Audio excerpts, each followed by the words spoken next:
Bienvenidos al curso. Eh, Espero que esta ya sea una de las últimas eventos de carácter virtual y que hagamos muchos más con formato presencial. Y de todas formas creo que es una herramienta válida. Eh, pero bueno, en la medida de lo posible espero que, sobre todo para evitar que siga agrandándose la terrible crisis de la pandemia por las cuestiones sanitarias, espero que podamos No. superarla plenamente. Eh, Respecto al curso, ya habrán visto que son 5 módulos de clases. El primero trata hoy de economía feminista, el segundo economía ambiental, después verán economía y energía, el cuarto economía del conocimiento y el último economía de la seguridad social. Está destinado a no economistas. Desde ya puede haber perfectamente economistas, la mayoría son docentes de la casa, que gentilmente de la casa, de la Universidad Nacional de Avellaneda, que gentilmente nos ofrecen su capacidad y su sabiduría para realizar este curso. Y bueno, desde la Universidad de Avellaneda, básicamente yo como docente y soy uno de los primeros docentes de la carrera, junto con otros docentes, con el director de Dejaré a de la papá que carrera, está Santiago turno. Frachina. ¿Tenés que hacer una tarea? ¿No? ¿Cómo? No, claro, Eh, no, si papá se quiere sentar, porque está, pero viene sentado, capaz que se va a acostar. Les pido por favor que usen el chat o silencien y silencien los micrófonos. Así tenemos mejor comunicación. Somos casi 200. Es por ese motivo, si no, con mucho gusto. Les decía que hacemos este curso básicamente como soporte adicional de capacitación. Evidentemente, tenemos en la Argentina, entre los grandes problemas, uno muy, muy relevante, que es la pobre formación de nuestros economistas. Eso se ha evidenciado en los últimos, por lo menos en los últimos 30 años, de forma muy, muy fuerte, ¿no? Habitualmente hablan de la calidad de nuestros recursos humanos, de nuestra cantidad y abundancia de recursos naturales, pero evidentemente en las políticas económicas que se han adoptado o respondieron a intereses creados contrarios a los intereses generales de nuestro país, o fueron ejecutados por economistas que evidentemente no entendían el funcionamiento de la economía nacional. Yo creo que la respuesta hay que encontrarla en los dos puntos a la vez, tanto intereses contrarios a los intereses generales, eso sin lugar a dudas, pero también falla en la formación de los economistas. Yo no creo que tantos y tantos economistas estén equivocados cuando analizan la realidad. Y, por ejemplo, lo que ocurría en todos los años del macrismo, pero también durante los años del kirchnerismo, cuando en los años del kirchnerismo, tanto con Néstor como con Cristina, cuando hablaban de que era un veranito, de que era viento de cola, que en cualquier momento el crecimiento se terminaba, que hablaban de apocalipsis, y eso no ocurría, la economía seguía creciendo y mantenía un nivel muy alto de actividad. Después, cuando llegó el gobierno macrista, o cuando estaba por llegar el gobierno macrista, a pesar de proyecciones absurdas respecto a índices de inflación que hablaban que el primer año iba a estar entre el 20 y el 25%, después entre el 12 y el 17%, después dijeron entre el 8 y el 12%, después entre el 3 y el 7%, absurdo. Después, lógicamente, todos los economistas en los medios de comunicación, independientemente de su signo político, incluso economistas formados en en universidades nacionales, muchos colegas de todo signo político, no criticaban abiertamente esas estimaciones y año tras año en los medios de comunicación se validaban las proyecciones del gobierno nacional de aquel momento, a pesar de que se incumplían constantemente y los errores siempre iban en el mismo sentido. Y no había voces de analistas que opinaran en contra de esas visiones. Tampoco a nivel masivo había una visión contraria a esos intereses. Incluso tampoco se llamaba la atención respecto de que el deterioro de las cuentas nacionales vinculado al enorme endeudamiento externo iba a terminar colapsando, sobre todo porque había un desinterés completo sobre las necesidades productivas y la generación de empleo en nuestro país. Y eso no, los economistas en su gran mayoría, salvo muy contadas excepciones, no lo percibían y de ninguna forma lo manifestaban. Éramos casos muy excepcionales. Yo particularmente tuve la oportunidad de encontrar medios de comunicación que me permitieron expresarlo, pero era realmente difícil encontrar economistas en los medios de comunicación que se manifestaran en contra de las políticas económicas que nos condenaron a un endeudamiento impresionante con una destrucción masiva de puestos de trabajo. Bueno, eso es básicamente por problemas de formación. Y bueno, nosotros desde la Universidad Nacional de Avellaneda estamos comprometidos en generar una formación crítica, constructiva, que es parte del interés sobre la historia económica nacional, la historia latinoamericana, las relaciones políticas, las relaciones sociales, y no una noción abstracta, matematizada, desinteresada de los intereses nacionales y del desarrollo productivo, como se estudia en la gran mayoría de las universidades en nuestro país. No solamente en nuestro país, en general, lamentablemente, en casi toda Latinoamérica.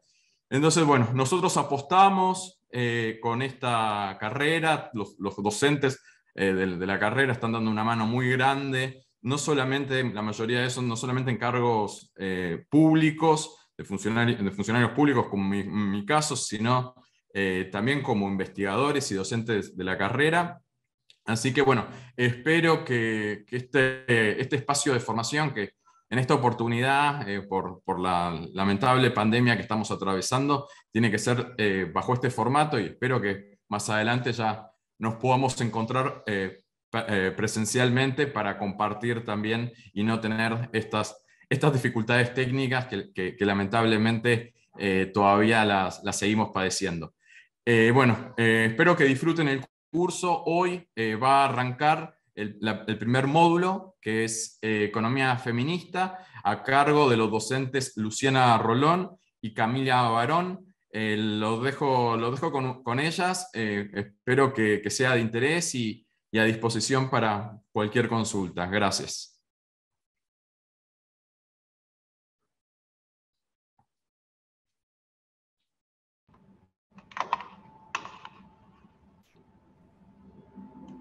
Bueno, muchísimas gracias, Mariano, por tus palabras de apertura. Bueno, vamos a empezar agradeciendo a la Universidad de Avellaneda por la invitación y por la iniciativa de este curso, que la verdad que nos pone muy contentas con Luciana, que ahí Cecilia abrió el micrófono. No Sí, sé si Cami, ¿me querés- dejas presentarlas? Que Dale, no dale, podía dale, desactivar pues no el sabía si, micrófono. sí, como no, encontré el hueco y dije, bueno, no sé. Sí, no podía. Bueno, nada, gracias Mariano por la presentación, me parece que es central y aprovecho para avisarles que hasta el 12 de noviembre van a estar abiertas las inscripciones a la licenciatura en Economía de la UNDAB. Es una gran carrera porque es la forma de estudiar la economía desde una perspectiva heterodoxa, que es un poco también lo que viene a presentar esta clase, que me parece que es central, sobre todo si uno quiere estudiar economía con esta búsqueda de la justicia social. La clase que tenemos hoy es algo que se vuelve elemental, ¿sí? No hay justicia social si no hay una mirada feminista de la economía. Y esto es lo que vienen investigando y trabajando nuestras dos docentes invitadas. Las dos investigan y trabajan temas de economía como presupuesto con perspectiva de género, políticas públicas con perspectiva de género, economía del cuidado. Creo que escribieron juntas algunos artículos que aparecen en Google sobre presupuesto. Luciana Rolón es economista, las dos son economistas de la UBA. Luciana Rolón además tiene un magíster en desarrollo económico en la Universidad de San Martín, Y Camila Barón es especialista en economía del cuidado y además es autora de una columna de economía en página 12, una muy buena columna que se llama El cuerpo de los números, puede ser, del suplemento feminista a las 12. Y también tienen varios artículos en distintos medios gráficos y radiales. Así que ahora sí, con esa mínima presentación, gracias por cubrir los desórdenes. Última cosa que digo es todas las preguntas que tengan, si las pueden escribir por el chat, así no las interrumpimos a las chicas, y después las organizamos para pasárselas, si les parece, al final de la clase. Es todo.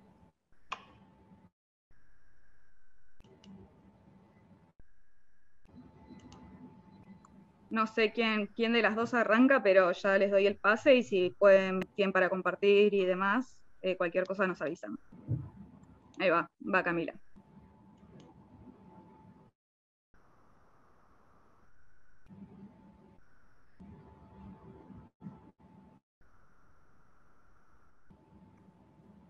Ahora sí, ahí estaba, me estaban dando el permiso para abrir el micrófono.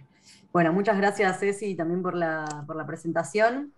Retomo entonces donde estaba, que quería agradecer por la iniciativa de este curso, y lo que le decía es que, bueno, para nosotras es una gran sorpresa, es una grata sorpresa que un curso de estas características de economía para no economistas y de economía en general empiece con esta propuesta de hablar de economía feminista, ¿no? Que no es lo que suele suceder, así que, bueno, agradecemos esa valentía y esa iniciativa. Nosotras las dos, como decían, estudiamos en la UBA, en la Universidad de Buenos Aires. En el momento, digamos, cuando nosotras hicimos la carrera de economía, no había ninguna materia de economía feminista. Años después, digamos, recién ahora hay una materia optativa en la Universidad de Buenos Aires de economía feminista, pero bueno, ha tardado mucho en llegar, ¿no?, a la consideración de los grandes temas de la economía.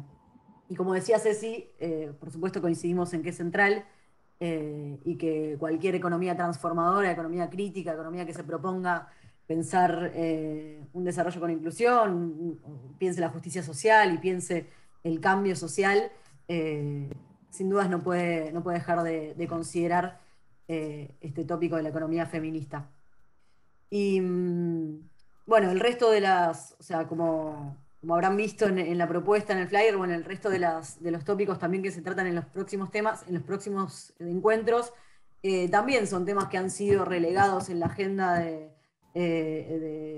la economía y han sido relegados también en los planes de estudios. Así que también esa apuesta, digamos, por poner estos temas en el centro del debate nos parece crucial y nos pone muy contentas, y nos pone muy contentas también la convocatoria, ¿no? Ahora somos más de 200 personas en este Zoom, así que también celebramos eso. Y bueno, dicho esto, les cuento cómo vamos a organizar la clase. La idea es, ahora vamos a hacer una presentación, un PowerPoint que vamos a pasar. La vamos a dividir en dos partes. La primera parte, vamos a tratar algunos temas más teóricos, algunos conceptos claves de la economía feminista para que ustedes se puedan llevar y pensar desde ahí algunas cuestiones. Después la idea es, digamos, cortar ahí, hacer un corte después de esa primera parte, donde puedan, si quieren hacer, o sea, contestaremos preguntas que hagan o que nos dejen en el chat, las preguntas que tengan o dudas. Y en una segunda parte de la clase, la idea es retomar a partir del análisis de algunas brechas y de indicadores particulares para la Argentina, y también pensar algunas cuestiones de políticas públicas que también consideramos que la economía transformadora se propone, ¿no?, en la intervención en políticas como bien introducía recién Mariano. Así que también en esa segunda parte la idea es dedicarle un tiempito a la discusión de cómo se engarzan, cómo engancha la economía feminista con algunas propuestas concretas de transformación. Así que dicho esto, ahí le paso la palabra a Luciana para que pueda ella también pasar el PPT, así que habría que autorizarla para eso también. Bueno, hola a todos y todas. ¿Me escuchan bien? ¿Se me escucha bien? Bueno, cualquier cosa me dicen. Voy a compartir pantalla. Primero quería sumarme a las palabras de agradecimiento de Cami. La verdad es que me emociona mucho estar participando de estos encuentros de formación y discusión para la construcción de un conocimiento crítico. Espero que todas las más de 200 personas se vayan con nuevas inquietudes y con ganas de accionar. Ahora paso a compartir la pantalla. A ver.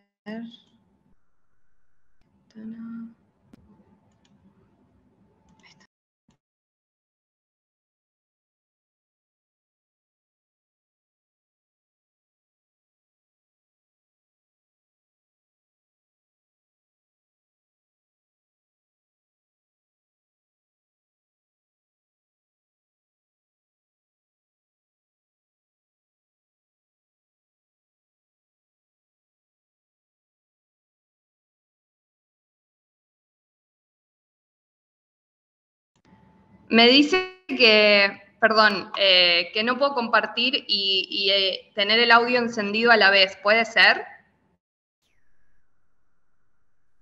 Luciana, efectivamente eso es lo que sucede. Si querés te comparto el PPT desde este lado mientras vos hablas tranquila. Dale. Perfecto. Bueno.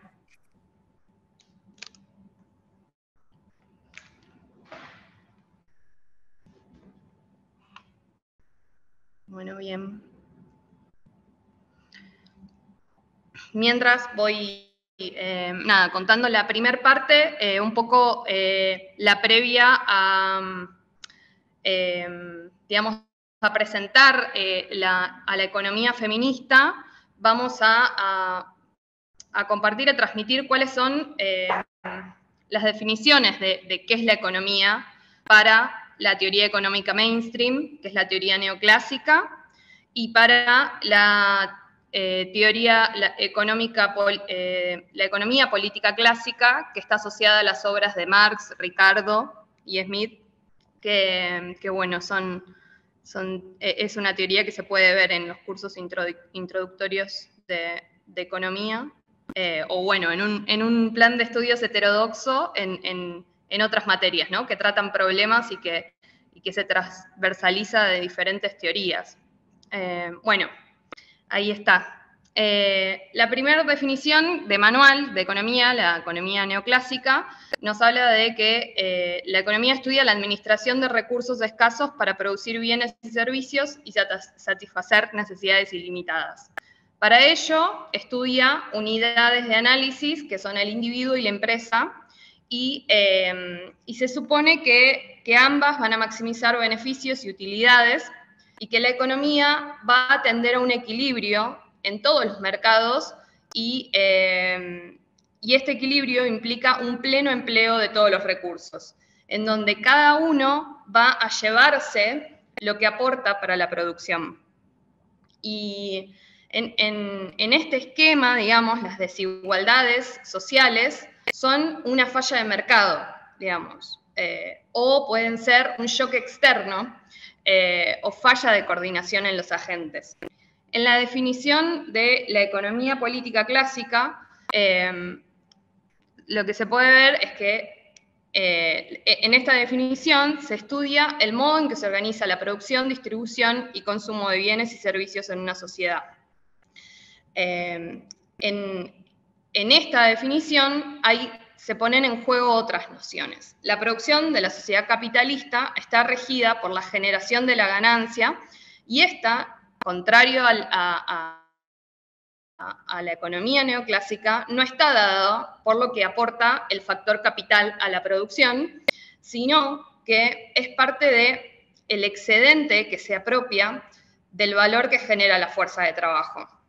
La preocupación entonces está en cómo se distribuye ese excedente para que una economía crezca. El salario no está dado por lo que aportó el trabajador a la producción, como en la teoría neoclásica, sino que es un valor que está dado por factores sociales y factores culturales que garantizan la reproducción de la fuerza de trabajo en un momento del tiempo. Las desigualdades sociales acá son endógenas al sistema. Son desigualdades de clase y se pueden explicar dentro del sistema, digamos. Entonces, ¿qué es lo que invisibilizan estas dos teorías?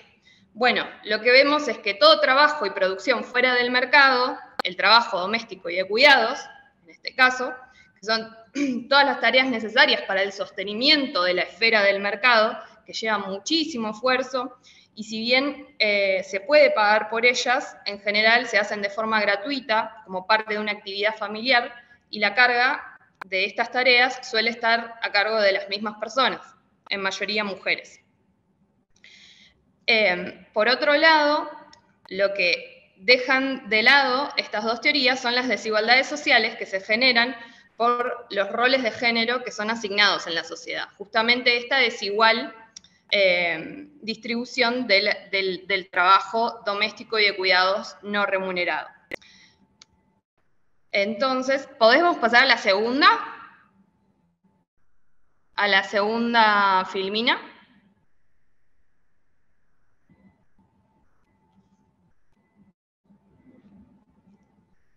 Bueno, Diego. Bueno, mientras,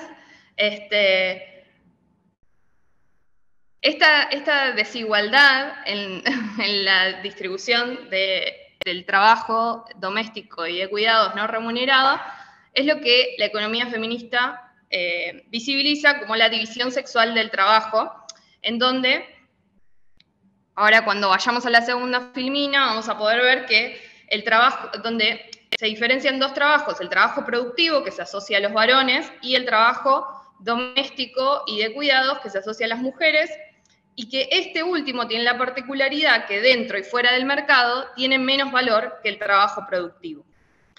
En este sentido, la economía feminista visibiliza y tiene una mirada crítica de la división sexual del trabajo. En cambio, las dos teorías mencionadas anteriormente, si bien la visibilizan a la división sexual del trabajo, no hay una problemática.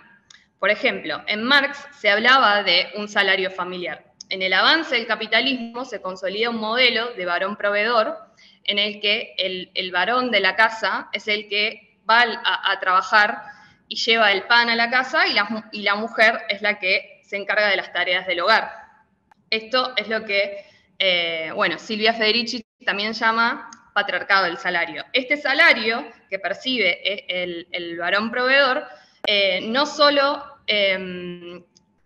implica su reproducción, sino tiene en cuenta a la reproducción de toda su familia. Entonces, en este sentido, tiene en cuenta al trabajo que realiza en la casa la mujer. En la economía neoclásica, lo que se habla es de la nueva economía de la familia y justifica la división sexual del trabajo a partir de fijar a las mujeres en un rol de cuidadoras, porque las considera más productivas para el sistema en esas actividades. Eso. Ahora podemos pasar a la tercera y le doy la palabra a Camila. Ahí va.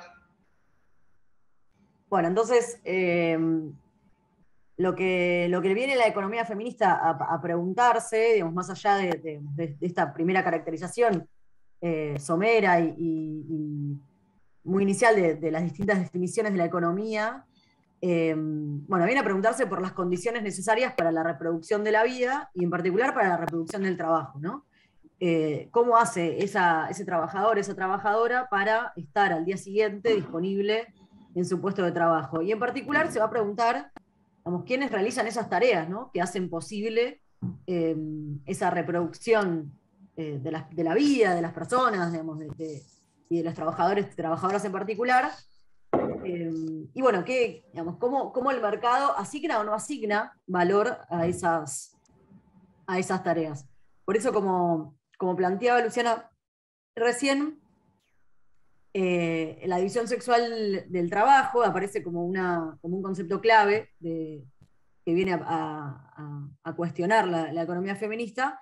Y también preguntarse, ¿cuáles son las consecuencias, ¿no? ¿Cómo impacta en la sociedad? O sea, ¿qué consecuencias tiene que el trabajo se organice, el trabajo tanto remunerado como no remunerado, es decir, todas las actividades digamos, en donde las personas, digamos, ponen el cuerpo y desarrollan alguna actividad concreta, qué consecuencias tiene para la organización social en general, ¿no? ¿Qué consecuencias tiene entonces que algunas actividades sean mayoritariamente realizadas por mujeres y algunas sean mayoritariamente realizadas por varones? ¿Qué consecuencias tiene que algunas sean remuneradas y no remuneradas? Y bueno, cómo eso impacta, por supuesto, en la desigualdad y en la organización social en general. Pasamos de Filmina, ¿se puede? Gracias, Diego. Entonces, la economía feminista, digamos, una frase que a mí me gusta mucho citar, que es de Harden y Hewitson, que dice, no se trata de agregar mujeres y revolver. ¿Qué quiere decir esto de agregar mujeres y revolver? Bueno, que la mirada feminista va un poco más allá de lo que comúnmente, digamos, conocemos como perspectiva de género, ¿no? Quizás la perspectiva de género, de alguna manera, lo que propone es, bueno, digamos, analizar según el género, en general, una visión binaria del género, ¿no? Hombres y mujeres. O sea, todavía falta mucho para que tengamos aproximaciones, digamos, de género no binaria, sobre todo porque no tenemos tampoco las estadísticas para hacerlo, no incorporar, por ejemplo, otras identidades que no sean ni varones ni mujeres, como personas trans. Pero bueno, la perspectiva de género plantea como, bueno, este análisis a partir de digamos, una división por sexo o género. En cambio, la economía feminista va más allá, digamos, de esta aproximación, porque tiene un enfoque crítico de esto que decíamos antes, cuál es esa división sexual del trabajo, cómo se organiza la sociedad en función de esa reproducción de estereotipos, etc. La economía feminista tampoco debería ser un enfoque sectorial, o sea, tampoco es digamos, específicamente el estudio de, por ejemplo, los sectores feminizados, es decir, los sectores de la economía donde participan mayoritariamente mujeres. Tampoco debería ser únicamente el análisis de la situación de mujeres y niñas, por ejemplo. Ni tampoco la medición de, por ejemplo, el trabajo doméstico y de cuidados no remunerados, ¿no? Todas estas son cuestiones que efectivamente forman parte del corpus de la economía feminista, pero que no deberían quedarse ahí. Un ejemplo, digamos, práctico de cómo la perspectiva de género puede ser distinta a un enfoque feminista. Bueno, digamos, para ir a un ejemplo muy, muy actual de nuestro país, por ejemplo, digamos, lo que fue el acuerdo digamos, de la Argentina con el Fondo Monetario Internacional. El FMI proponía, digamos, tenía en ese acuerdo había un apartado específico donde el FMI decía estar abordando la perspectiva de género y proponía, digamos, una serie de políticas digamos, para reducir las brechas de género. Ahora bien, digamos, esa perspectiva, digamos, que se llamaba de esta manera, digamos, ellos no es que hablan de mujeres, hablan de perspectiva de género puntualmente. Digamos, si una hace el análisis concreto de cuáles fueron los efectos de esa política, digamos, que proponían cosas diferenciadas para varones y mujeres, como por ejemplo, digamos, algo muy concreto como, digamos, una modificación, bueno, no sé, proponían cosas como más inversión en primera infancia, por ejemplo, así en abstracto. Que efectivamente sucedió, ¿no? La paradoja es que se pueden hacer esas cosas mientras al mismo tiempo se descuidan otras. Entonces, dentro de esta perspectiva de género, este organismo propone, por ejemplo, la inversión en primera infancia para que más mujeres participen del mercado de trabajo, porque más mujeres puedan participar de la fuerza de trabajo, digamos, ofrecer su trabajo. Sin embargo, al mismo tiempo lo que estaba pasando era que se desfinanciaban otros sectores de la educación, ¿no? Entonces nosotros vemos que al mismo tiempo, digamos, esa recomendación era compatible, digamos, invertir en primera infancia era compatible con una reducción generalizada de el gasto social o las partidas destinadas a la educación.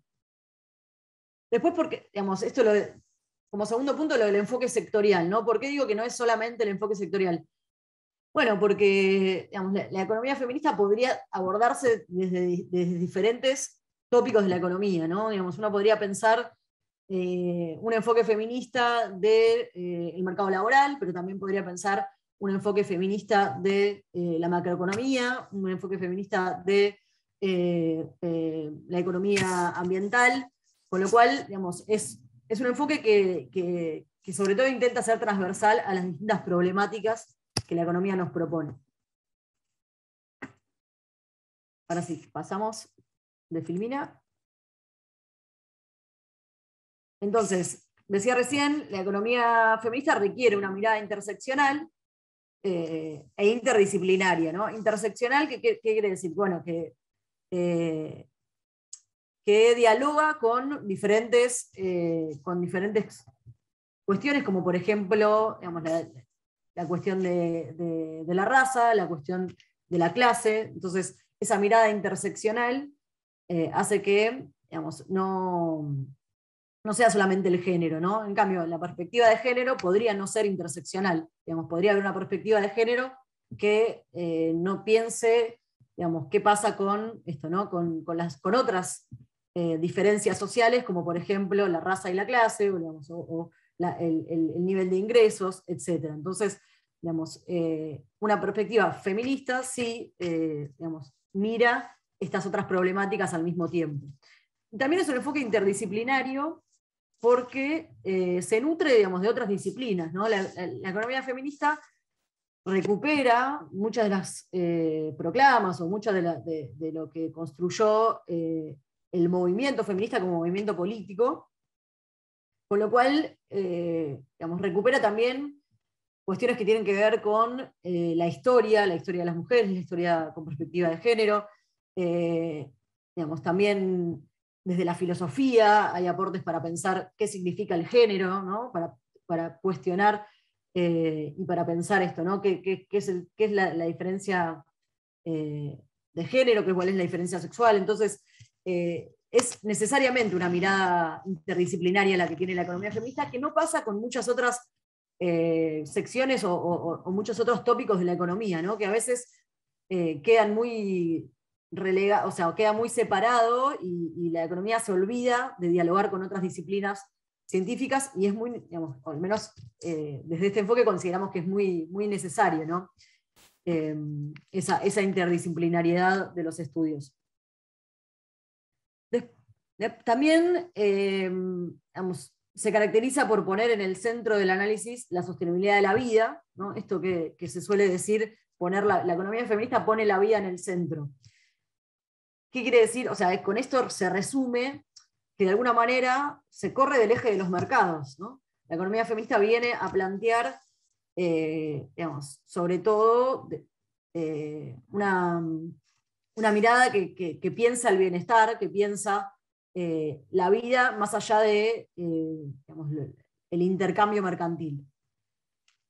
Y bueno, y por último, como decíamos también antes, es una mirada crítica, la de la economía feminista, que busca, o sea, que cuestiona y busca romper con la reproducción de la división sexual del trabajo tal cual la conocemos hoy, ¿no? Y las desigualdades que esa división sexual del trabajo produce. De alguna manera busca cuestionar los roles de género estancos que están asociados con patrones culturales, patrones económicos y sociales bueno, que reproducen esa desigualdad. Pasamos, ahí, muy bien, gracias. Y acá pensamos también en este enfoque, digamos, de mostrarles que en realidad tampoco existe una economía feminista, ¿no? Ahí ponemos el plural, economías feministas, porque, digamos, como cualquier otra disciplina dentro de la economía o subdisciplina dentro de la economía, responde, digamos, a debates abiertos y a discusiones, y no es que existen un consenso, digamos, sobre qué es la economía feminista o, digamos, cuál es la economía feminista que, digamos, predominante. Entonces también nos parecía interesante marcar esto, que cuenta en realidad para cualquier otra disciplina económica, ¿no? Cuando, si a ustedes les dicen, bueno, que la economía dice tal cosa, y digamos, prendamos las orejas y las alertas, porque bueno, nunca existe una economía, ¿no? Mariano al principio marcaba la diferencia entre, bueno, esto, digamos, la mirada de algunos economistas críticos y versus otros economistas que han hecho poco, digamos, que no han cuestionado para nada lo que se vivió, digamos,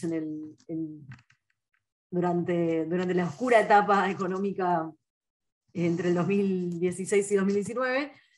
Bueno, la economía feminista también tiene sus debates y participa de debates dentro de diferentes corrientes y escuelas de pensamiento dentro de la economía, ¿no?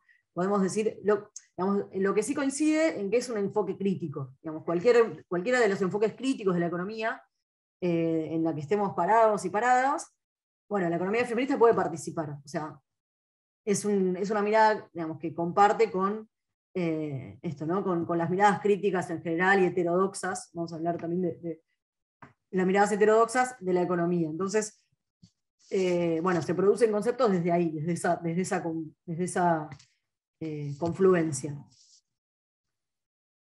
Algunos de los debates más nodales, diría, o que van más al hueso de lo que considera la economía feminista, bueno, la economía feminista de alguna manera recupera debates de la economía política clásica, y por eso hay discusiones en torno al valor y en torno al concepto de trabajo, ¿no? Dos conceptos fundamentales de la economía en general. Y estos dos conceptos dialogan, ¿no? Se preguntan, digamos, también qué pasa con el trabajo doméstico, dónde ubicamos dentro de ese debate al trabajo doméstico y de cuidados no remunerados. Y ahí se abre como esta pregunta, ¿no? ¿Genera valor? ¿No genera valor?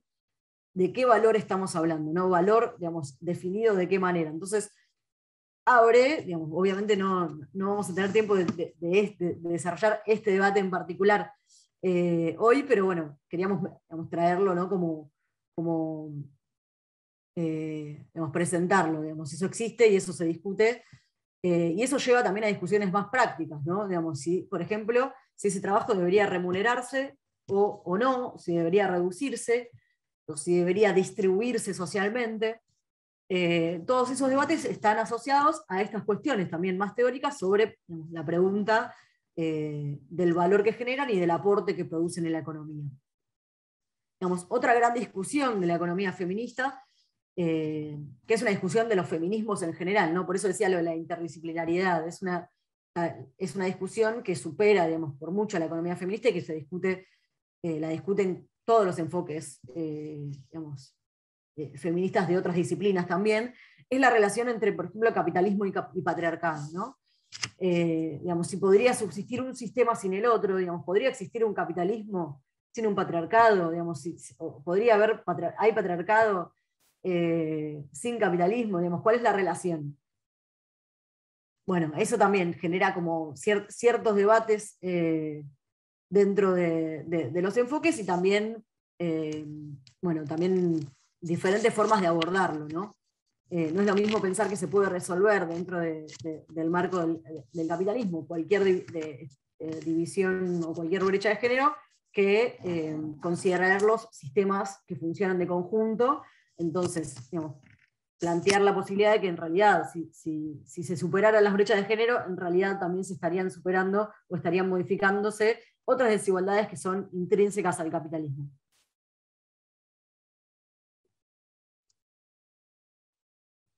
Bien. Bueno, puestos estos debates, estos conceptos a jugar un poco, nos interesaba entrar en la consideración de, bueno, cómo se modificaron, cómo se modificó la división sexual del trabajo en los últimos años, sobre todo el neoliberalismo para acá, de los años 70 en América Latina en adelante, obviamente con sus reversiones en algunos años, pero digamos, con un cambio muy, muy, muy fuerte a partir de los años 70 en en toda la línea. Y bueno, acá, o sea, y a partir de ese entonces, se piensa o se habla en los feminismos de la crisis de reproducción social, que tiene que ver con esto de, bueno, cómo se modifican los mercados de trabajo, cómo, digamos, aumenta la tasa de actividad femenina, digamos, esto que mencionaba antes Luciana, del modelo de varón proveedor y mujer ama de casa, ¿no? Como esa figura de un hogar típico, digamos, formado de esta manera, muy asociado a los estados de bienestar, digamos, de mitad del siglo XX, aunque en América Latina, digamos, esa figura, digamos, es más compleja, pero bueno, podemos decir que a nivel global de alguna manera funcionaba, digamos, o al menos las políticas estaban pensadas también como muy con esa clave. Se empieza a desarmar, digamos, esa figura o ese modelo, digamos, ese arquetipo, y sobre todo, digamos, en Argentina, a partir de los años, digamos, 80, se da una entrada masiva de las mujeres al mercado de trabajo remunerado, ¿no? Ahí vemos en ese gráfico, digamos, las líneas de abajo, son como esto, ¿no? El aumento de la tasa de actividad femenina, que quiere decir, bueno, las mujeres que tienen trabajo o que buscan un trabajo, digamos, cómo aumenta.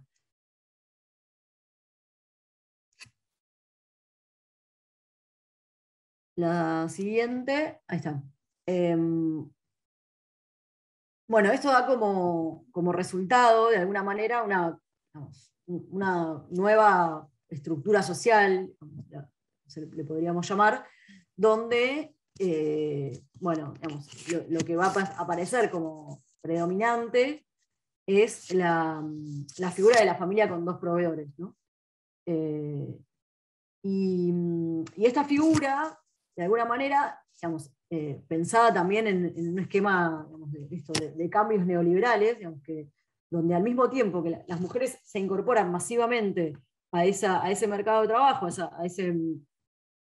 a la fuerza laboral, en un momento donde lo que empieza a suceder también es la desestructuración o la pérdida de muchos derechos laborales, sobre todo, bueno, ¿no? En Argentina a partir de la dictadura militar, y digamos, luego también continúa eso en los años 90, donde se da un retroceso en esos derechos. Entonces, en ese contexto es que las mujeres se incorporan, y lo hacen entonces digamos, de una manera, si se quiere, digamos, en desventaja ya, ¿no? Y también, digamos, lo que plantea este gran cambio en la estructura social es una lógica dualista, una lógica partida en la que, digamos, algunas personas van a poder digamos, hacerse cargo de los cuidados y de los cuidados necesarios para reproducir su vida y la de su familia, mientras que otras, digamos, unas familias ofrecen ese trabajo a otras, ¿no? Entonces aumenta mucho, por ejemplo, el trabajo en casas particulares, que también la mercantilización de la reproducción social.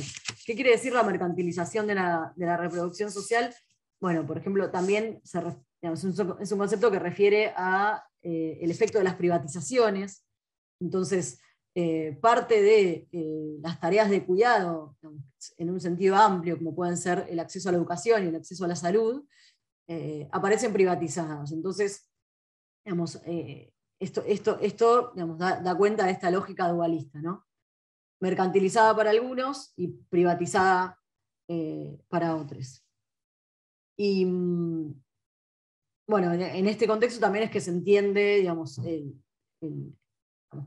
cuestiones que después se van profundizando, como la feminización de la pobreza, que es también otro concepto clave, digamos, de la economía feminista, para mostrar cómo sucedió en términos históricos y recientes esta incorporación masiva de las mujeres a la fuerza de trabajo, y también en un contexto en el que las tareas de cuidado y las tareas domésticas no se socializan, ¿no? Entonces ahí aparece lo que nosotros llamamos la doble y triple jornada, que tiene que ver con esto, ¿no? con la falta de una organización más justa de esos cuidados. ¿Pasamos? Bueno, acá, eso que ven ahí es una pirámide poblacional, es la pirámide poblacional, bueno, de América Latina y del Caribe. ¿Y por qué la muestro? ¿Por qué la mostramos? Porque nos pone delante de un debate urgente que tiene que ver con digamos, cómo están cambiando las sociedades. Sobre todo, bueno, Argentina ya es dentro de América Latina un país envejecido, pero ahí, como pueden ver, lo que pasa, digamos, la pirámide muestra en rojo el 2050 y en celestito el 2020. Entonces, lo que muestra es que se achica la base de la pirámide, ¿no? ¿Eso qué quiere decir? Que se achica la población en edad más joven, digamos, y en edad de trabajar, y se va ensanchando la pirámide hacia arriba, que, digamos, muestra como el envejecimiento poblacional, ¿no? Como de acá a 30 años va a aumentar la población, digamos, que no solo deja de estar en edad de trabajar, sino que también requiere más cuidados y cuidados intensivos, ¿no? Entonces, esta pirámide poblacional lo que nos pone delante es, digamos, la profundización o, digamos, la necesidad de pensar la crisis de los cuidados o la crisis de reproducción social. ¿A qué nos referimos con crisis de cuidados?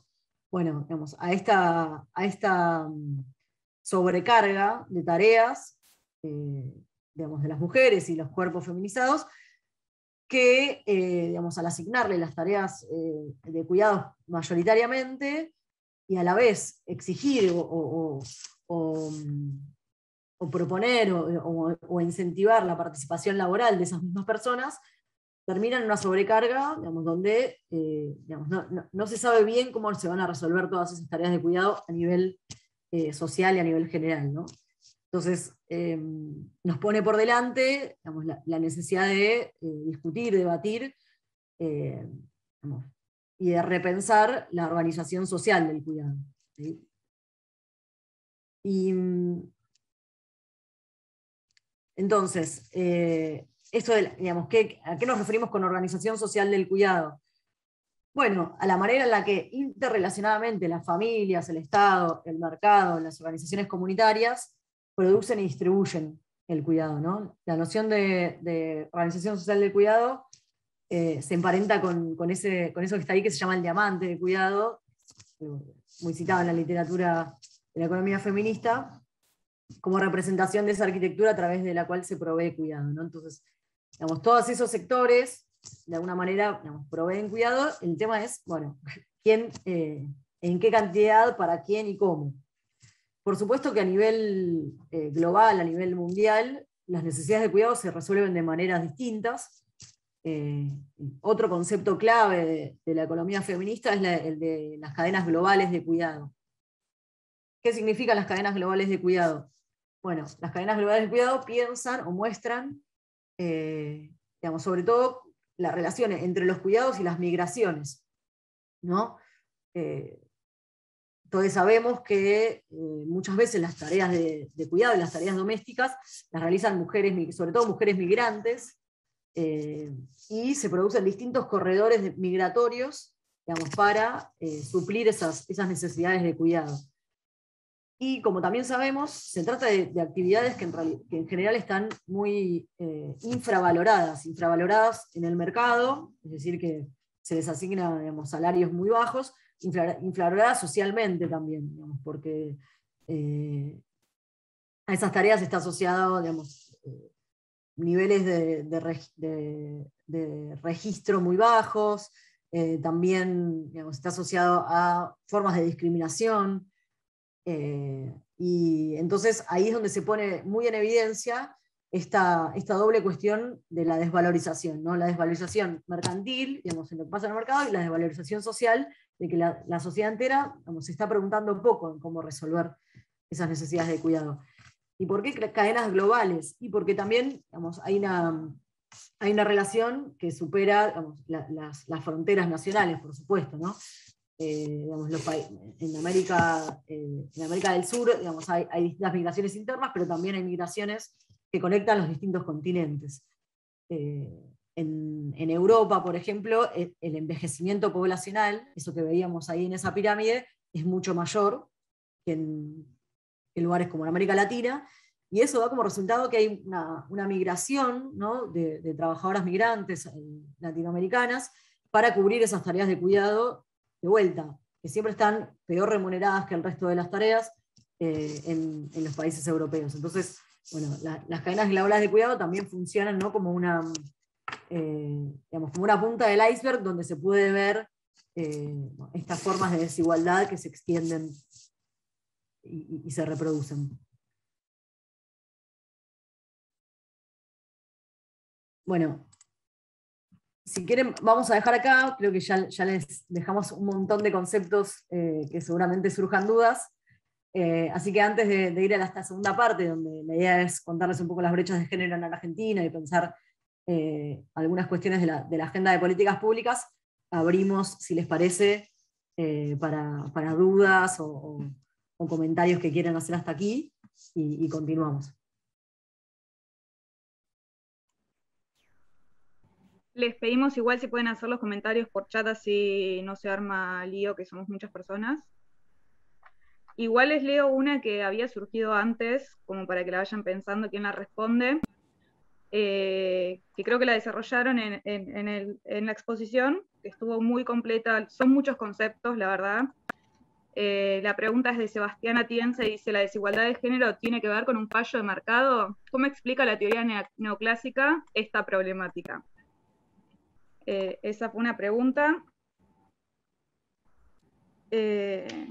Aprovecho a hacerles una yo, de paso. Hay 1 millón creo que son muchísimos los conceptos que son transversales para pensar la economía, pero si ustedes debieran como condensarlos en algo que les parezca central, para poder cambiar, ¿no?, la estructura de pensamiento de cómo adquirimos la economía desde la economía tradicional, ¿no? Esto es algo totalmente distinto. Por ejemplo, a mí particularmente me sirvió mucho pensar el concepto de la riqueza, ¿no? Que acá empezamos a pensar a la economía ya no desde la escasez, sino desde la generación de la riqueza, y toda esta explicación surge, toda esta economía del cuidado y demás, contribuye a una generación de la riqueza que no está considerada en la economía. Pero bueno, si ustedes debieran como resumirlo, algo que les parezca central y fácil de comprender, sobre todo para en esa comunicación cotidiana, nada, ¿cómo lo plantearían? Después hay otra pregunta que es de Roberto Pangura, que dice: ¿podrían resumir brevemente los términos del debate acerca del patriarcado y el capitalismo? ¿En qué aspectos creen que el contexto de la pandemia profundizó las desigualdades de género y la heteronormatividad de las tareas? No sé si eso lo van a desarrollar en la segunda parte, quizás la pueden dejar para el final, ¿no? Y después son comentarios generales. No sé si quieren empezar respondiendo a eso, y si surge alguna pregunta más se las comunico. Buenísimo, Ceci. Hola, bueno. Gracias. No, gracias, Ceci. A la pregunta sobre las desigualdades de género en la teoría neoclásica, como un poco lo que dije al principio, o sea, la verdad es que no veo un problema en la teoría neoclásica. La tasa de actividad, la diferencia que hay entre varones y mujeres, o sea, lo que hace es justificar la división sexual del trabajo, en que las mujeres se vuelquen a las tareas domésticas y de cuidado por una cuestión de que son más productivas ahí. Hay un montón de estereotipos, ¿no?, que están detrás de esa afirmación. Así que Después, eso, después. no, y si los considera una falla de mercado, efectivamente, digamos, desde la teoría neoclásica se plantea que habría que eliminar esas fallas que hacen que las mujeres no puedan participar del mercado de trabajo. Entonces, por ejemplo, digamos, por dar un ejemplo, digamos, en el acuerdo con el fondo que yo mencionaba antes, ahí se propone, entre otras cosas, modificar el impuesto a las ganancias que hace que, digamos, la deducción por cónyuge, ¿no? Entonces, digamos, eso, entendido, es una falla, digamos, de alguna manera es una traba, es una mala señal del mercado, digamos, que pone trabas para esa incorporación de las mujeres al mercado de trabajo. Después, la pregunta sobre la riqueza que hizo Ceci me parece súper interesante. Ahora vamos a ver en la segunda parte alguna cosita relacionada con esto, que tiene que ver con, por ejemplo, la medición del aporte del trabajo doméstico no remunerado al Producto Bruto Interno, ¿no? Ese cálculo que se hace para mostrar cuál es el aporte, digamos, si se midiera, o sea, si el trabajo doméstico no remunerado fuera parte del Producto Bruto Interno, ¿cuánto sería? Y ahí, digamos, es una discusión muy válida porque, bueno, digamos, en realidad lo que lleva también a cuestionarse termina cuestionando, o deberíamos poder cuestionar de fondo el Producto Bruto como medida también, ¿no? Como medida como medida principal o como medida, digamos, estándar. Entonces, también ahí hay una discusión abierta sobre otras formas, digamos, si deberíamos de poder descentrar, ¿no?, la cuestión del producto y del aumento del producto y poder pensar estándares de bienestar, ¿no? Que sean, si esos estándares de bienestar podrían pasar a ser los motores principales del crecimiento económico o de la actividad económica, digamos, cómo se trastocaría el conjunto de la economía.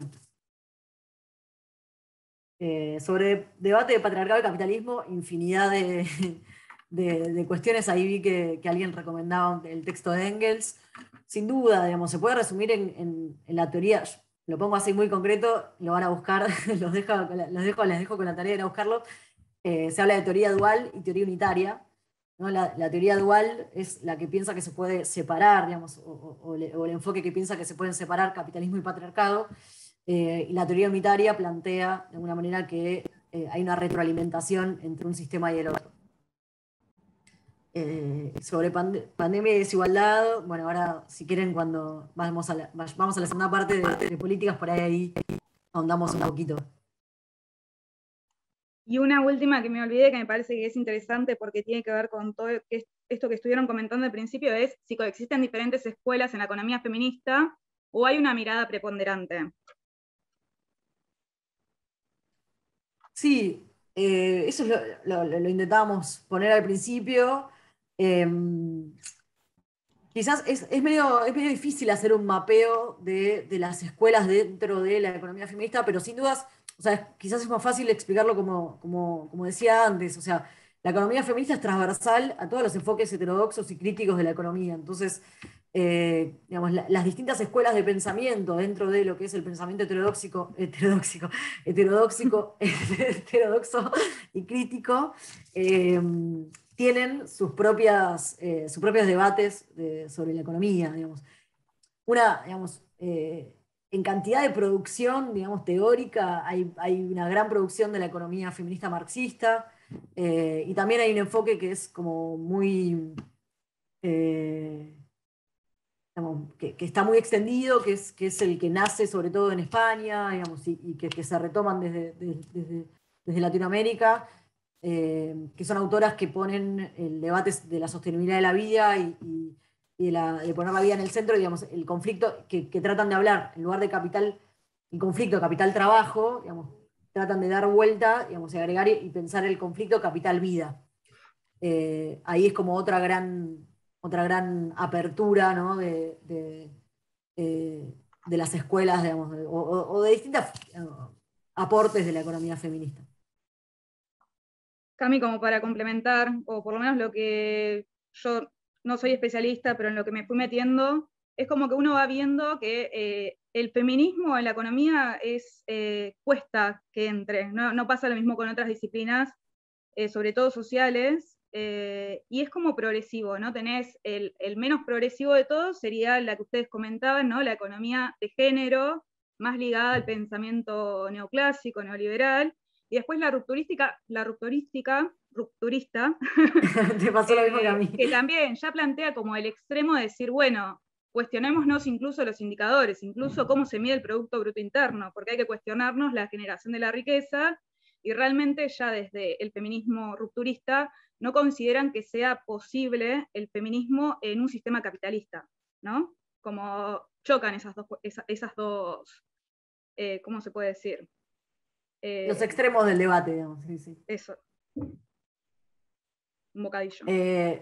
Sí, ahora de hecho, en esta segunda parte, lo que nosotras queríamos plantear es como algunas medición de las brechas de género y de cómo, digamos, esas mediciones sirven como insumos para pensar digamos, posibilidades de transformación, incluso, digamos, hoy, mañana y pasado mañana, digamos, en un corto y mediano plazo. Al menos esa es nuestra posición, digamos, que hay formas de intervención, digamos, y de cambiar incluso en la actualidad, ¿no?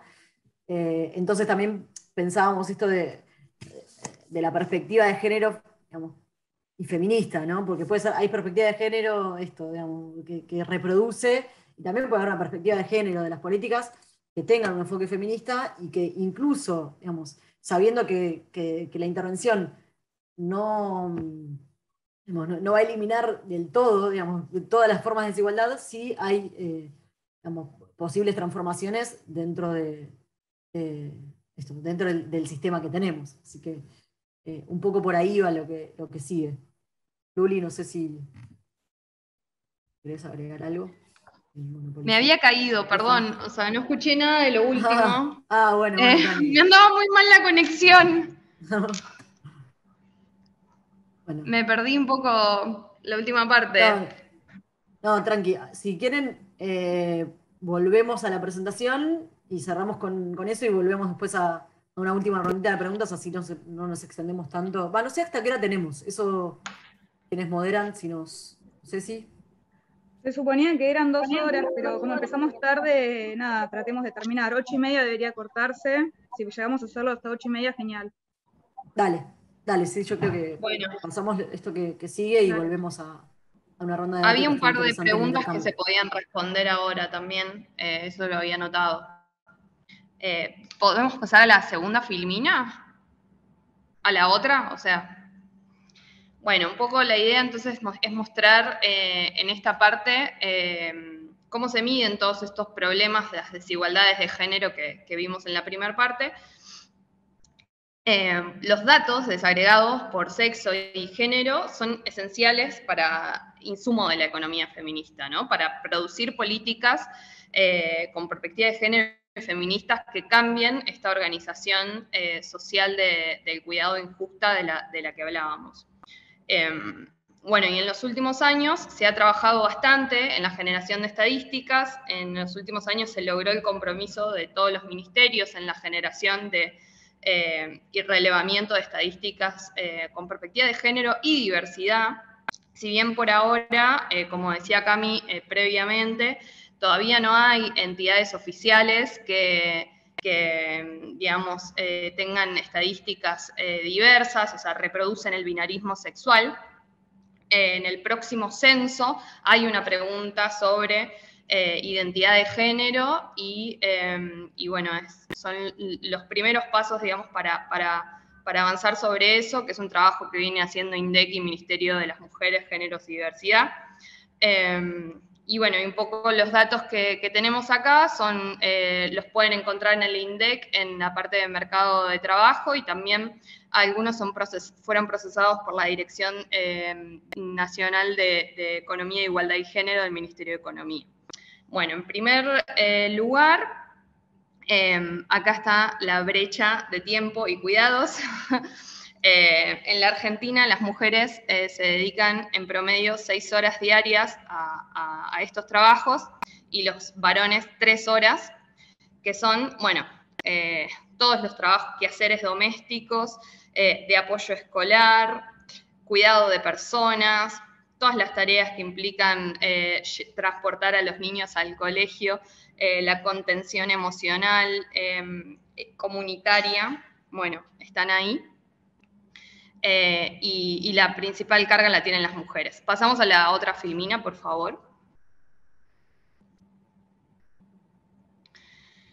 Bien, la distribución por edad, contrario a lo que podríamos pensar, podemos ver acá que las mujeres más jóvenes en actividad de trabajar son las que tienen mayor carga de las tareas domésticas y de cuidado no remuneradas.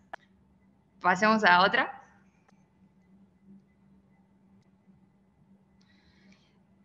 Y esta carga, además, se incrementa dependiendo la cantidad de hijos e hijas a cargo. Si se incrementa más si se tiene a cargo dos o más hijos de menores de 6 años. Bueno, y esta distribución asimétrica del trabajo doméstico tiene como consecuencia que las mujeres tengan menos tiempo disponible para el ocio, para ir a pasear, para reuniones políticas, para ir a estudiar, para ir ingresar al mercado de trabajo. Y si se incorporan al mercado de trabajo, muchas veces tienen que aceptar trabajos flexibles que están en la informalidad, en peores condiciones, mal pagos. Y bueno, como antes decía Cami, empiezan a enfrentar una doble jornada laboral. ¿Podemos pasar a la otra? Muchas gracias. Esta desigualdad se ve en la desigualdad para ingresar al mercado laboral, y acá se ve la tasa de actividad actual. La brecha es de 20 puntos.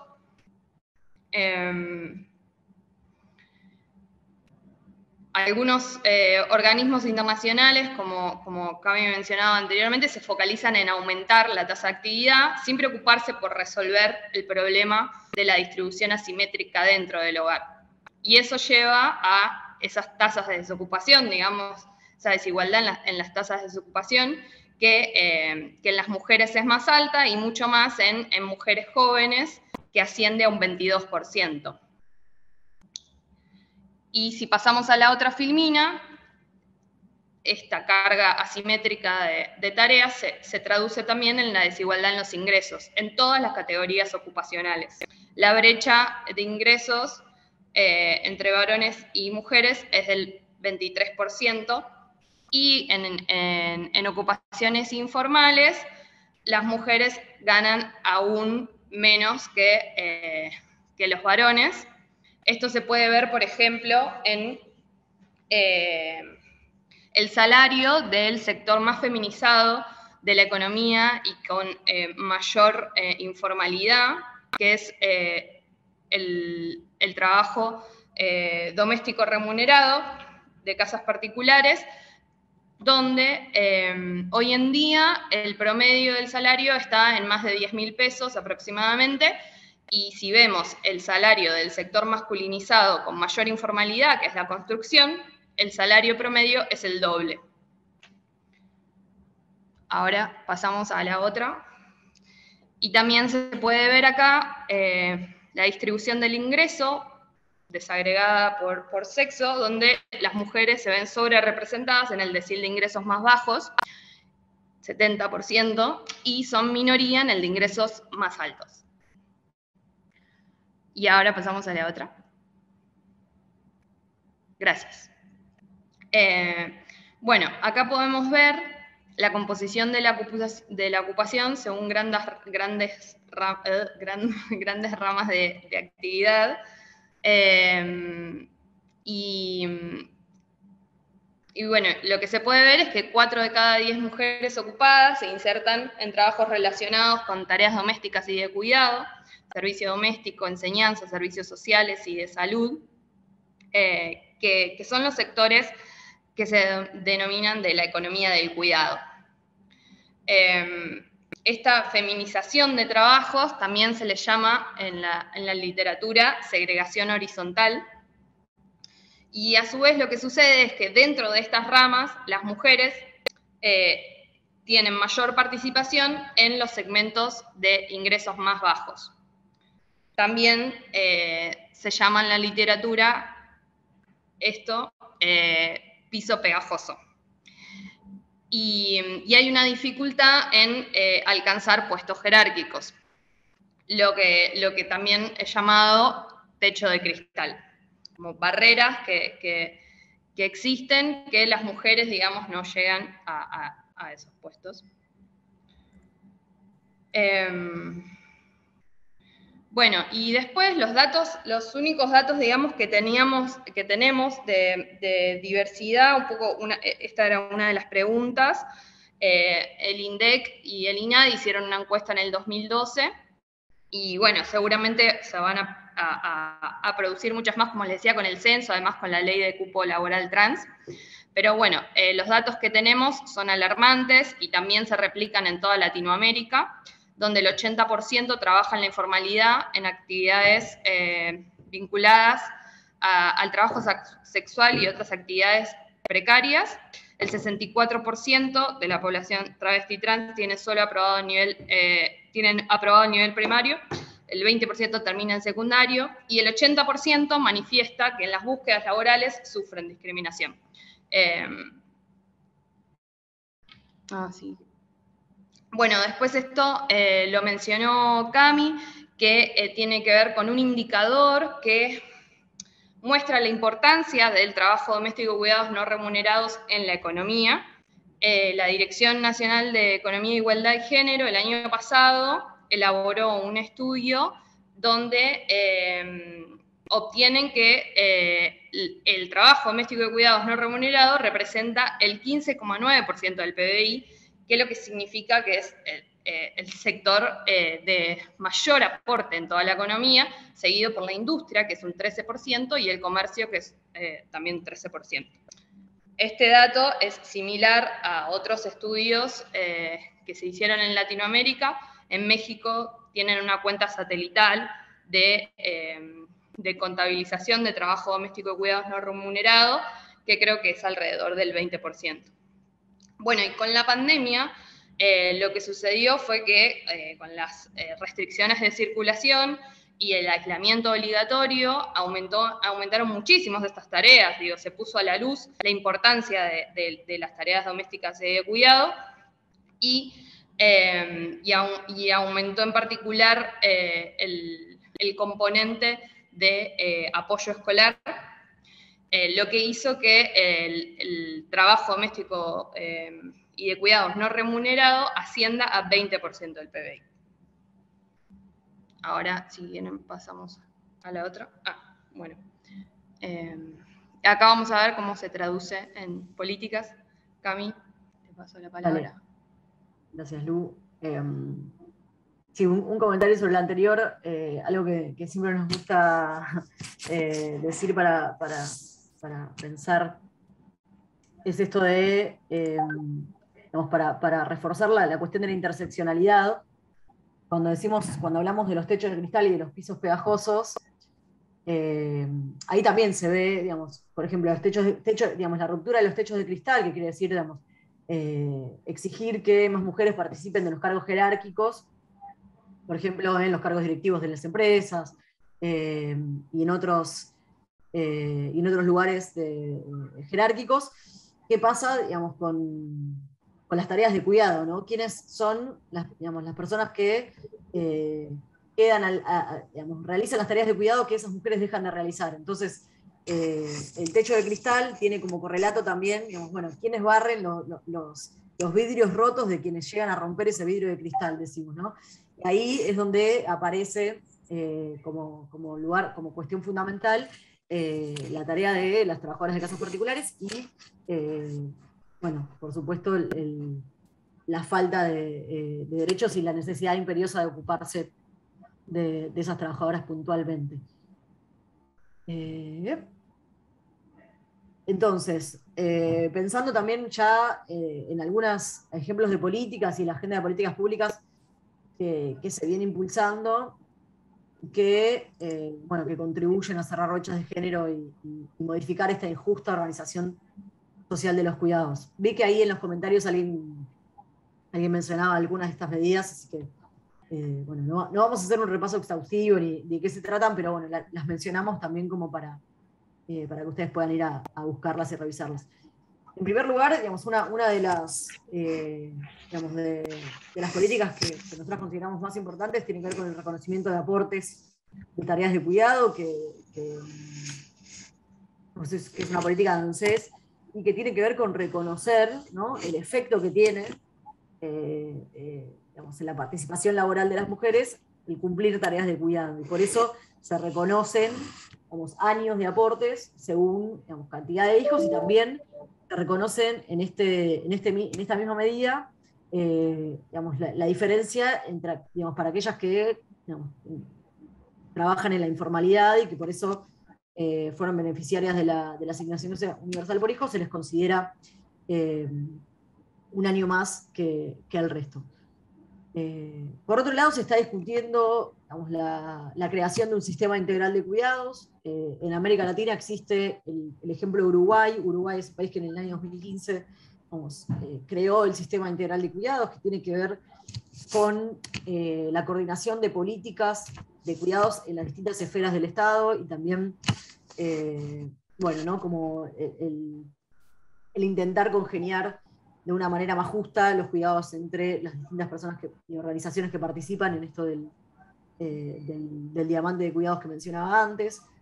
Hace poquito se lanzó el Mapa Federal de Cuidados, que es una plataforma en la que se pueden consultar las instituciones que brindan cuidados, ya sean públicas o privadas, y también es muy importante, digamos, para conocer la oferta de cuidados, pero también para avanzar en el reconocimiento de la demanda de cuidados, ¿no? Digamos, cuáles son las demandas que existen en cada territorio, y bueno, digamos, la diferencia esta entre la oferta y demanda de cuidados, digamos, cómo se va a solucionar y qué políticas se pueden pensar para modificarlo. Por otro lado, digamos, también un enfoque, digamos, que en la pandemia es muy relevante, es pensar la infraestructura de cuidados y la inversión en cuidados, y los efectos que tiene también multiplicador en la economía. Digamos, poder medir esta cuestión es muy importante. Sabemos que, por ejemplo, la obra pública es uno de los reactivadores, es una de las áreas que impulsa la reactivación económica. Bueno, desde los enfoques feministas se está, digamos, tratando de demostrar de qué manera la infraestructura de cuidados también es una opción muy válida, digamos, para esa reactivación económica, más allá de otras formas de obra pública que se suelen impulsar. Durante la pandemia también en la ley de teletrabajo hubo, digamos, un artículo que mencionaba la necesidad de habilitar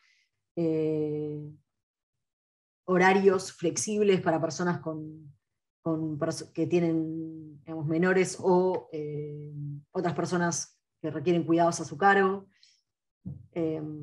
También, digamos, el presupuesto con perspectiva de género y diversidad en el 2021, que incorporó, más allá del etiquetado, digamos, perspectiva de género en el mensaje presupuestario y en digamos, la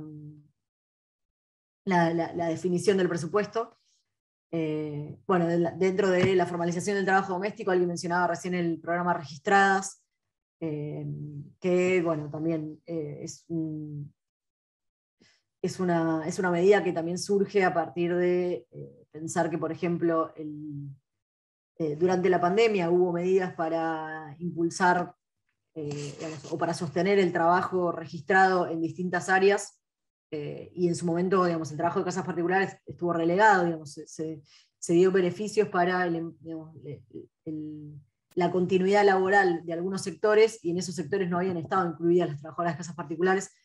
De alguna manera el programa Registradas viene a subsanar eso, y también a incentivar la tasa de registro, que sabemos que es muy baja, está alrededor del 25%, o sea, casi el 75% de las mujeres que trabajan en este sector lo hacen de manera no registrada y sin derechos laborales, con lo cual es de primera necesidad, digamos, para cambiar las desigualdades, digamos, generar políticas para este sector puntualmente.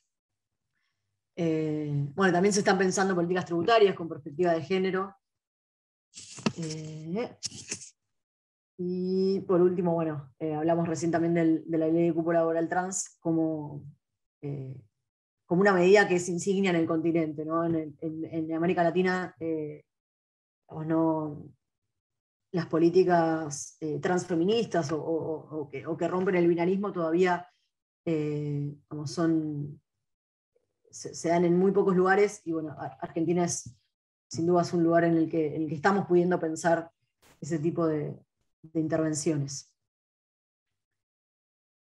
Y por último, bueno, no mencioné, pero digamos, un insumo muy importante o muy necesario, digamos, para el abordaje de todas estas cuestiones es la encuesta de uso del tiempo, que este año digamos, se retrasó por la pandemia, pero va a haber una nueva encuesta de uso del tiempo que se va a hacer de manera regular. Hasta ahora contábamos solamente con datos nacionales del año 2013 para conocer esa distribución del tiempo de trabajo no remunerado, digamos, entre las distintas personas que componen un hogar. Y esa encuesta de uso del tiempo, bueno, ¿no? da la pauta de estas cuestiones que vivimos a diario, ¿no? Que conocemos y que las vemos, pero que tener esos datos agregados a nivel nacional es fundamental para transformarlo. Y de alguna manera, el horizonte, o sea, el horizonte de la economía feminista crítica, el horizonte de la economía feminista, es la transformación en el uso del tiempo, es también la transformación en las formas del trabajo, por supuesto, ¿no? Y acá, bueno, en esta última filmina lo que mostramos es que la economía feminista necesariamente, digamos, requiere de la intervención de diferentes áreas, ¿no? Políticas educativas, políticas sanitarias, políticas laborales, por supuesto políticas económicas que atraviesan esas, son las que pueden generar esta transformación en el uso del tiempo, y hay algunas cuestiones claves que venimos planteando hace tiempo, como por ejemplo la necesidad de la transformación de las licencias, y no solo para las trabajadoras registradas, sino también pensar qué pasa con las licencias de trabajadoras informales o trabajadores por cuenta propia. Bueno, también el acceso universal a servicios públicos de calidad, que tiene que ver también con pensar este sistema integral y nacional de cuidados. Y también, bueno, la dimensión territorial, que tiene que ver con el reconocimiento a trabajadores y militantes populares, que también realizan parte de ese trabajo no remunerado a diario en un montón a lo largo y a lo ancho de nuestro país, y que sin dudas debería ser reconocido. Bueno, dejamos hasta ahí, dejamos un ratito entonces para un último intercambio de preguntas. Eso. Excelente, chicas. Les leo las preguntas de atrás para adelante, así quedan más conectadas. Una dice: sin duda hay que reconocer y monetizar las tareas del cuidado, pero no se corre el riesgo de que las mujeres quedemos relegadas a esas tareas en la medida que no se cierre la brecha digital y se promueva acceso a trabajos relacionados con nuevas tecnologías. ¿La repito? No, está bien. Otra. Uno de los aspectos más macabros y visibles del patriarcado es la violencia de género. ¿Es un aspecto que se evalúa desde la economía de género? Otra. ¿Qué impacto hay en el salario medio de las y los trabajadores? ¿Qué impacto hay en el salario medio de las y los trabajadores el ingreso masivo de la mujer, y si hay alguna relación que hayan detectado con la teoría malthusiana? La teoría malthusiana entiendo que es que no van a alcanzar los alimentos por el crecimiento poblacional. ¿Se entendió la pregunta? ¿Me avisan si no se entiende? Dale. ¿Se puede decir que la incorporación de la mujer al mercado laboral es un hecho no capitalista? ¿El feminismo viene a romper con el capitalismo, o hay distintas formas, hay distintos feminismos? Algunos funcionales y otros rupturistas respecto al capitalismo. Ay, perdón la lectura. No, está re bien. ¿Está bien? Esas son todas las que hay por ahora, si quieren empezar a responder. No sé, ¿quién empieza? A ver. Otra, ¿no les parece que tendría que haber más políticas con respecto a la posibilidad de empleos en mujeres de 35 a 55 años aproximadamente? Que por una u otra razón no tenemos la experiencia para ciertos trabajos como de oficinas, y que por ahí, como en mi caso, una vez que mis hijos fueron mayores, empecé una carrera universitaria y ya estoy pronta a recibirme y no consigo trabajo. Bueno, lo que dice Alicia es bastante cierto, porque ¿no? las empleadas domésticas son de mayores de 35 años, su mayoría, así que es una buena pregunta. Después, muchas gracias de varias personas, así que ahora las dejo con las preguntas, así nos adecuamos al tiempo.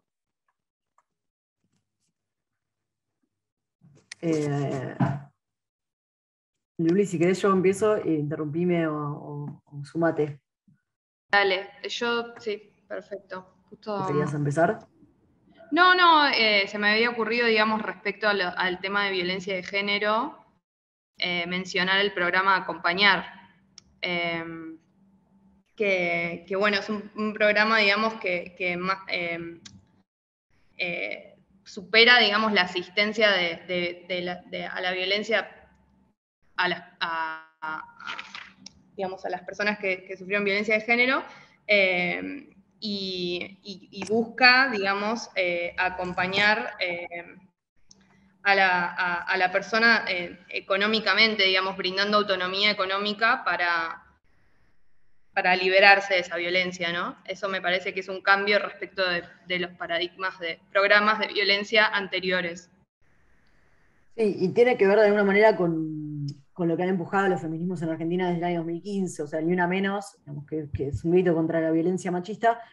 Digamos, en realidad, digamos, rápidamente se tejen las articulaciones para mostrar, digamos, la conexión entre la violencia física, digamos, la violencia doméstica física, y, digamos, cuestiones que tienen que ver con la violencia económica.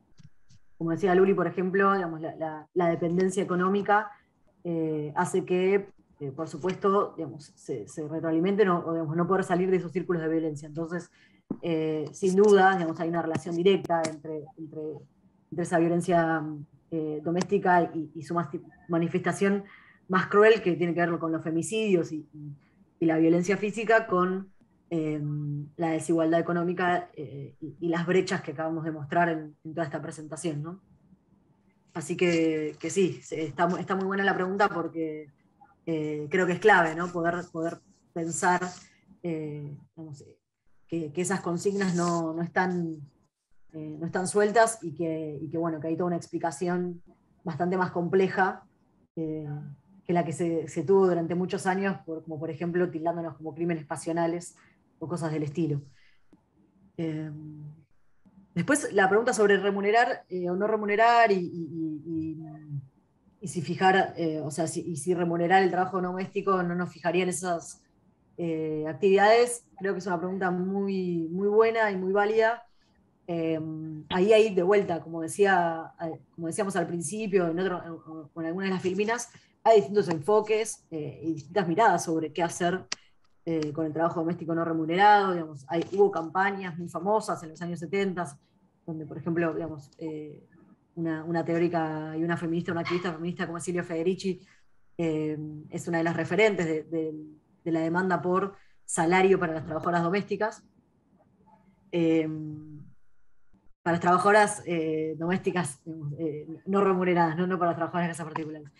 Y en cambio hay otros enfoques que dicen, no, bueno, en realidad lo que tenemos que hacer es reducir esa carga de trabajo doméstico y redistribuirlo socialmente, ¿no? Que sean, digamos, que el Estado tome mayor parte, digamos, o parte de esas horas de trabajo que hoy por hoy dedican las mujeres, se pueda volcar en instituciones públicas y también en trabajos comunitarios, y se pueda redistribuir de una manera más justa, pero no necesariamente remunerarla, pensando en esta posibilidad de fijar, ¿no? En roles de género estancos, que son los que tenemos hoy por hoy. Así que eso es un debate abierto que cada uno tendrá que ver cómo lo piensa, pero bueno, ahí la idea era darles estos panoramas. ¿Qué más? Preguntaron por los distintos enfoques feministas y la relación con capitalismo y patriarcado. Lo mismo. Sí, digamos, hay distintos enfoques.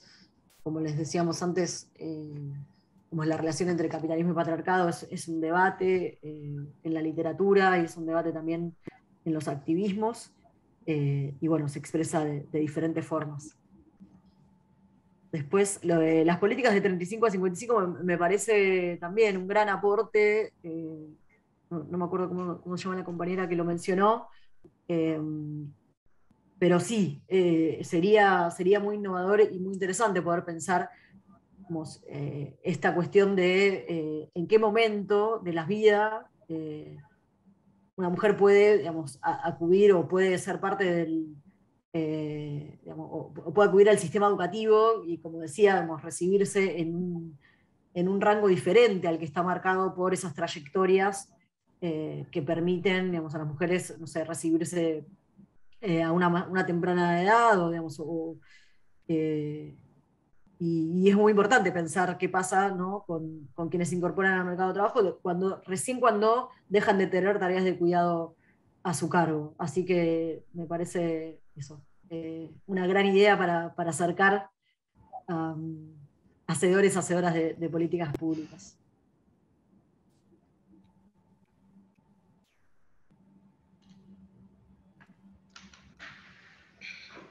Bueno. Me parece que con eso está ahí los trabajos. Antonio Bravo dice los trabajos precarizados en los que cae gran mayoría de las mujeres, como es el caso de las empleadas domésticas. ¿No es debido a la poca oferta laboral que existe o también debido al hecho de la falta de educación de las mujeres que ocupan esos puestos de trabajo? ¿La repito? Sí, ahí la estamos viendo. No sé si Luli, Okay. Sí. Y no es unicausal, o sea, digamos, la situación del empleo precario se explica tiene múltiples determinantes.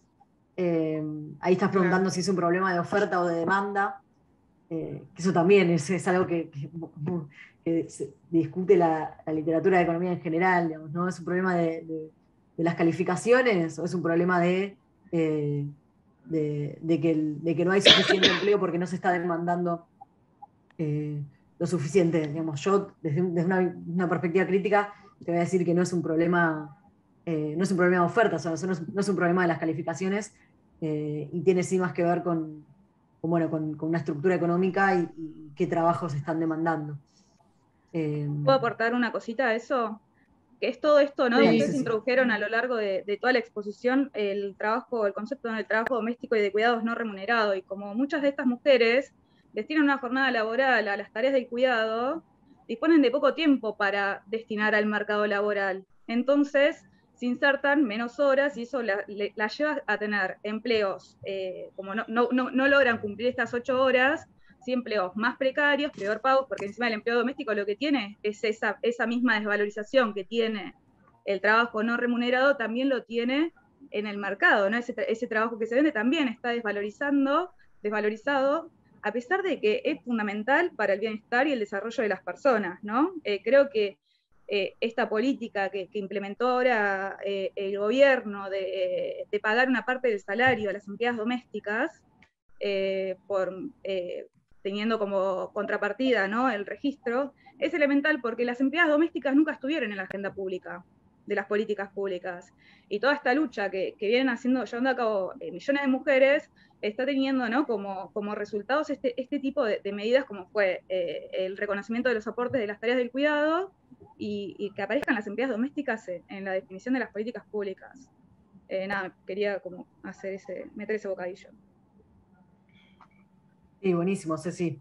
Tal cual lo que decís, y por eso el tema de la organización social del cuidado y pensar sistemas integrales de cuidado tiene que ver con esto, ¿no? Con poder, digamos, pensar otra forma de distribución de esas tareas de cuidado, cualquiera sean los cuidados, ¿no? Los cuidados en un sentido amplio, es fundamental para modificar digamos, lo que sucede en el mercado de trabajo remunerado.